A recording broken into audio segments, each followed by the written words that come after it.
Bonjour. Bonjour. Alors, bonjour Loris. Merci. Alors, je reçois aujourd'hui Loris chez moi. Loris est un ami. Loris, on s'est connus sur les plateaux de Je souper presque parfait. Absolument. Où on avait été les deux gagnants. Alors, c'est un plaisir pour moi de t'accueillir aujourd'hui. Merci, Loris. toujours un plaisir d'être ici avec toi. Donc, vous voyez, Loris, aujourd'hui, on va discuter des sujets. Principalement du sujet de l'environnement, Loris. Oui.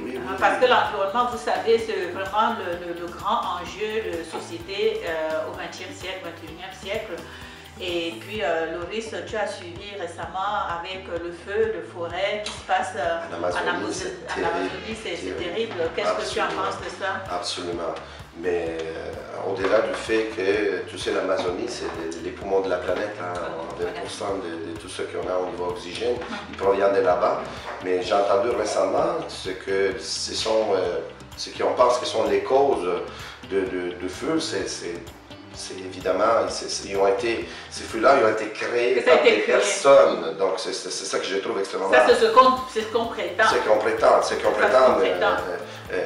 L'industrie de l'élevage. C'est une cause humaine pour utiliser l'espace afin de faire l'élevage des bœufs. Imagine, c'est incroyable de penser qu'on a besoin de brûler une forêt, laquelle on est indispensable pour la vie. Pour l'oxygène, je veux dire.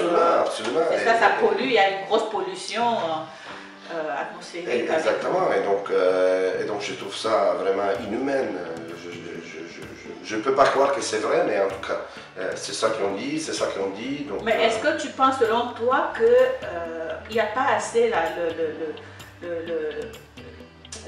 la communauté internationale ne fait pas assez pour pouvoir aider à résoudre le problème en Amazonie? Selon toi, qu'est-ce qui fait en sorte qu'aujourd'hui encore, il y a autant de feux, ça continue aujourd'hui? Je pense qu'il y a une très grosse relation entre le nouveau président au Brésil. C'est un président qui est vraiment pro-business. C'est un président qui va vraiment aider les gens on voit un peu, ça. Donc, c'est sûr que ça facilite aussi le fait que, bon, on a besoin du terrain, on a besoin de l'espace, on va brûler la forêt. Donc aussi facile que ça, cette année on a eu peut-être presque les doubles des feux qu'on avait eu l'année passée. Donc il y a des feux, c'est normal, il va en avoir toujours. Mais c'est évident cette année que l'ampleur est beaucoup plus grande.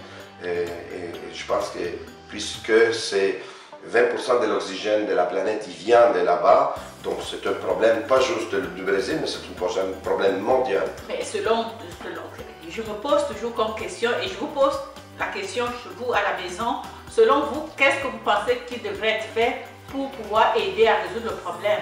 Parce que ce qui arrive, c'est qu'au Brésil, vous voyez ce qui se passe, mais la communauté internationale observe comme de façon, on est impuissant.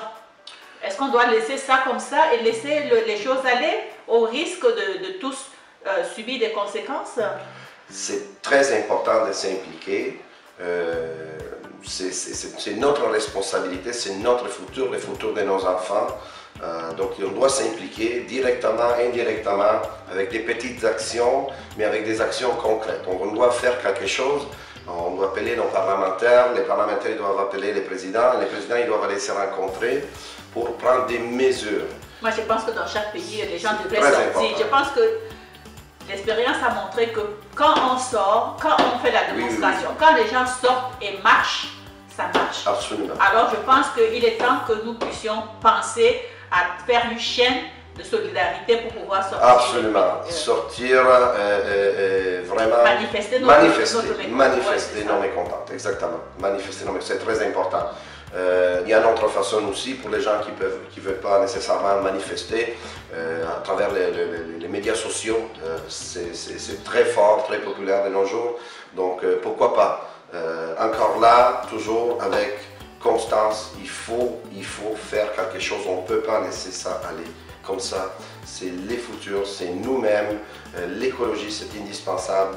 Pas juste nécessairement les feux des forêts. Il y a bien des trucs, bien des sujets qu'on peut parler sur l'écologie. C'est ça, le recyclage. Si on prend par exemple l'aspect du recyclage, ce qui est élémentaire, on apprend aux enfants déjà dès le tout jeune âge à recycler. Ça, c'est quelque chose que chaque individu peut quand même introduit dans son quotidien pour pouvoir participer, contribuer à la protection de l'environnement. l'environnement. Très important enseigner nos enfants comment on fait le recyclage, leur apprendre à diviser les plastiques du vitre, la vitre de l'aluminium, donc c'est comme ça qu'ils vont vraiment s'éduquer et en grandissant, ils vont être encore plus sages que nous. Nous avons vraiment besoin d'être sérieux. Déjà, je trouve qu'on est un peu en arrière pour une raison que je ne comprends même pas pourquoi, car moi, je trouve que le Canada il devrait en faire un peu plus. On va prendre l'exemple de l'Europe, quand même c'est le vieux continent, mais ça fait au-dessus de 15 ans qu'à l'épicerie, on retrouve des sacs d'épicerie qui sont biodégradables. Ici, on est en train de faire la lutte encore, on ne sait pas pourquoi ils sont toujours... C'est même pas la lutte, parce que tu vas dans les magasins, on te demande, on te propose, on te suggère des sacs en plastique. Toujours. On ne devrait plus avoir des sacs en plastique dans les magasins. Puis ce qu'on offre, on demande aux gens, veux-tu ou pas, et on te charge 50 sous. Où vont les 5 sous qu'on récupère? On se demande qu'est-ce qu'ils font avec ces 5 sous. Moi, je suis prêt à payer les 5 sous et même les 10 sous, mais je veux avoir des sacs recyclables. Qui sont recyclables ou biodégradables. Donc, on peut les composter et on est sûr que dans quelques temps, ces sacs-là, parce qu'ils sont faits de toute façon avec des matières organiques, des végétaux, donc ils vont devenir après, ils vont faire partie du compost. On doit viser, maintenant je veux quand même des belles actions qui ont été prises au niveau des pailles, certaines industries, même dans l'alimentation, ils ont remplacé les pailles en plastique par des pailles en des produits en papier recyclé, en carton, etc.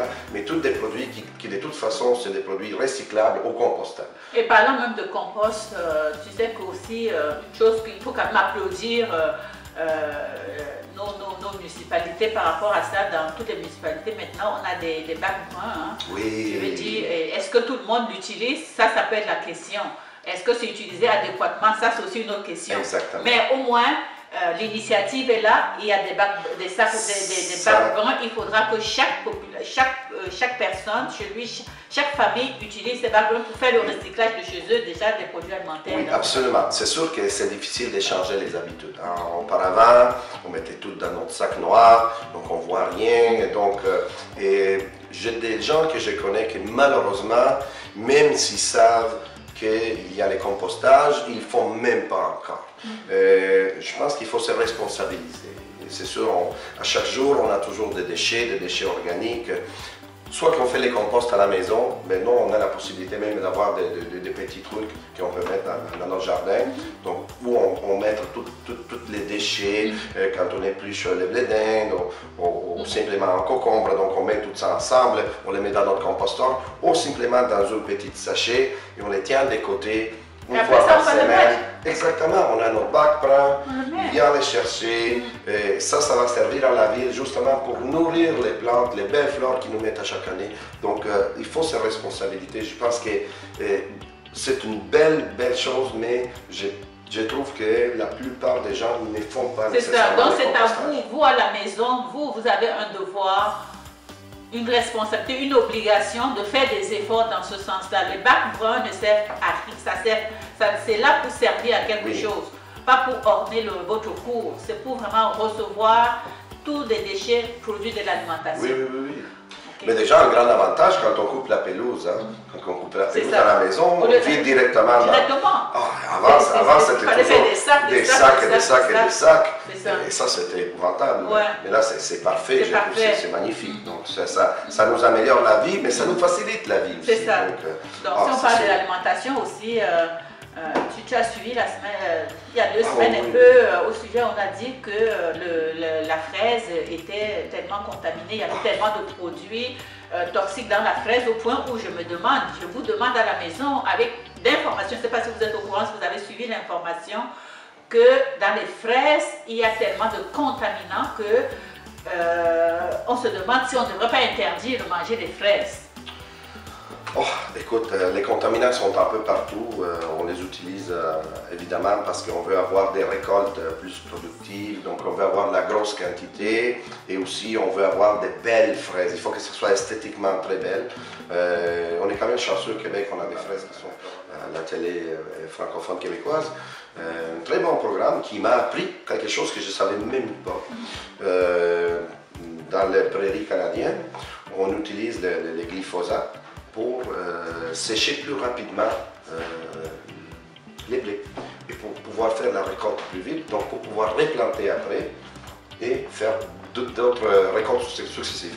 Mais la chose la plus ridicule, c'est qu'on a découvert ça parce qu'à un moment donné, il y avait des bateaux qui arrivaient en Italie, ils ont été complètement bloqués parce qu'il y avait de la farine canadienne. Mais c'est quoi la farine canadienne? L'Italie, c'est probablement un des clients les plus gros qui achètent de la farine, en fait, parce qu'on fait des pâtes. Mais ils ont trouvé que dans la farine canadienne, il y avait du glyphosate. Et on s'est posé la question, mais il vient d'où ces glyphosates-là? Parce qu'en réalité, dans la production du blé, on ne l'utilise pas nécessairement. Mais c'est parce qu'on utilise les glyphosates pour sécher les blés, pour que ça soit plus vite, pour pouvoir ajouter d'autres, récolter rapidement. Exactement, pour récolter rapidement. Ça veut dire que nous, on achète aujourd'hui du pain qui est fait avec ces blés-là et on est en train de manger du glyphosate. Alors, on s'en fout de la santé de la population en Amérique. Moi, j'aurais voulu savoir ça. Je pense que c'est notre droit en tant que citoyenne et c'est la responsabilité du gouvernement d'être transparent vers nous.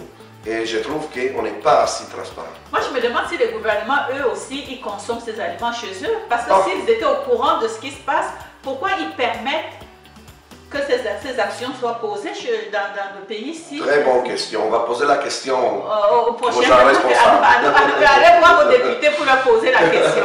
Okay. Donc, avant de terminer notre sujet d'aujourd'hui, qui touche l'environnement, il y a un sujet, tu sais, c'est une anecdote quand même, Loris, tu sais qu'il y a des femmes qui ont choisi de ne même pas faire d'enfants parce que pour elles, c'est une façon de contribuer à la protection de l'environnement. Tu ne trouves pas que cette décision est un peu extrémiste? C'est sûr que c'est une décision extrême. D'un côté, je peux comprendre tout à fait leur pensée parce que si on prend comme exemple certains pays, ils ont même limité la quantité d'enfants que tu pouvais avoir parce qu'évidemment, on pense toujours qu'avec l'agrandissement de la population mondiale, on n'aura pas assez de nourriture pour fournir à tout le monde. Donc, ils ont limité à un enfant, 2 enfants. Donc, donc je comprends qu'il y a certaines femmes qui ont peut-être décidé, moi, ça va être ma façon de contribuer à l'empreinte écologique, de ne pas avoir des enfants. Tu sais quoi aussi, au niveau des enfants, on ne va pas parler des couches. Ça, c'est terrible. La quantité de couches qu'on utilise dans les enfants, et ça, c'est pas des produits écologiques. Mais tu sais que de plus en plus, quand même, avec les enfants, on retourne à ce qui a été toujours fait en Afrique. Tu sais, en Afrique, la pauvreté de l'Afrique leur a permis quand même d'utiliser certaines méthodes qui sont aujourd'hui prisées par les pays occidentaux. C'est-à-dire que de plus en plus, on retourne aux couches, au linge. Oui, donc, et ça, c'est quelque chose qui a été toujours utilisé en Afrique. Absolument. Tu comprends? Bon, au-delà de l'argent qu'on sauve, c'est vraiment une très grosse quantité, mais c'est aussi l'empreinte écologique, donc on fait quelque chose. Donc j'encourage les femmes à avoir des enfants parce que c'est vraiment quelque chose de très important, mais par contre, utiliser des couches en matériaux biodégradables. Oui, absolument, absolument. Alors sur ce, nous allons vous demander à la maison de poursuivre la discussion dans la partie description de la chaîne. Si vous avez des sujets que vous voulez nous voir aborder, n'hésitez pas. Oui. Alors, si vous êtes en faveur de notre position ou non, faites-nous des commentaires. Et puis, on se dit à la prochaine. Au revoir. Au revoir. Bye. Merci, Gilles. Merci, bye. Bon, on va descendre vers notre recette. Oui. C'est le fun, il y a tellement de sujets que les gens ils vont... Surtout que les gens aimeraient ça, participer dans les discussions, parce que tu vas voir, ils vont faire des commentaires. Ouais, c'est sûr qu'ils vont faire des commentaires, là. Mais nous, on va foutre la merde, par exemple, tu sais. Non,